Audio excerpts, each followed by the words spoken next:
سلامونه په ما ګرانو ماشومانو. خدای دې وکړي چې ورځ به مو ډېره ښه تېره کړې وي. خپل درسونه او کارخانګي به مو سرته رسولي وي او اوس به د خپلې مورجانې یا پلارجان په څنګ کې د کیسې اورېدو ته چمتو یاست. د نن کیسه د همزل او د خبرې کوونکي برس په اړه. زه پوهېږم چې زما ګران ماشومان به هم داسې جنجالونه لري د برس سره. راځئ چې دا کیسه واورو او پند ترې واخلو. همزل یو هوښیار او زړور ماشوم ده، خو د غاښونو برسول یې هېڅ نه خوښېږي او وایي دا خو ډېر د ستړیا ډک کار دی. هره شپه به یې په قهر سره ویل کاشکې برس پخپله زما غاښونه برس کړي. یوه شپه کله چې همزل وغوښتل برس روک ته واچوي او د غاښونو برسول پرېږدي، نو ناڅاپه یو عجیب کار وشو. برس لږ وښورېد، بیا وښورېد او ناڅاپه یې غږ وکړ، ای ته څه کوې؟ همزل له ویرې شاته شو. چا خبرې وکړې؟ زه برس، زما نوم ټایډي دی، زه د غاښونو پاکوونکی یم او ستا غاښونه ژاړي، ستا غاښونه ژاړي، وری دې ګیله کوي، غاښونه د قهرجن دي او مخکیني غاښونه دې هم غوسه کوي. همزل په حیراني وویل ولې؟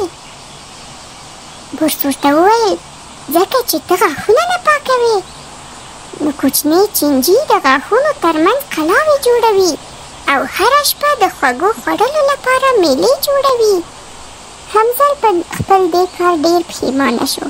همزل برس ټینګ ونیو او ورته یې وویل سمه ده، موږ باید دا چینجی وشړو. همزل پورته ښکته چپ ښی په خپلو غاښونو برس پیل کړ. همدا و چې ټول چینجي وتښتېدل.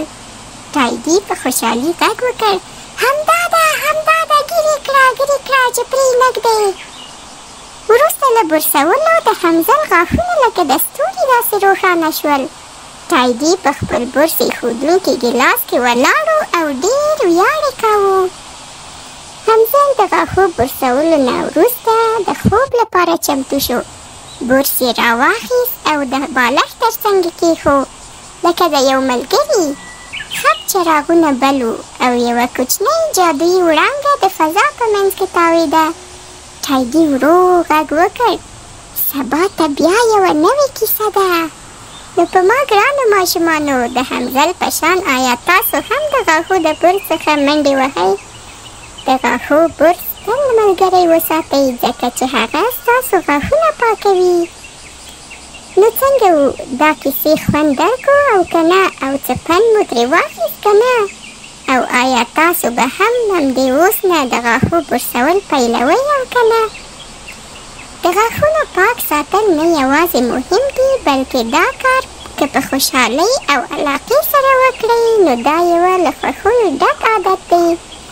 هره ورځ برس کول ستاسو مسکا ښکلې ساتي او چینجي لرې ساتي.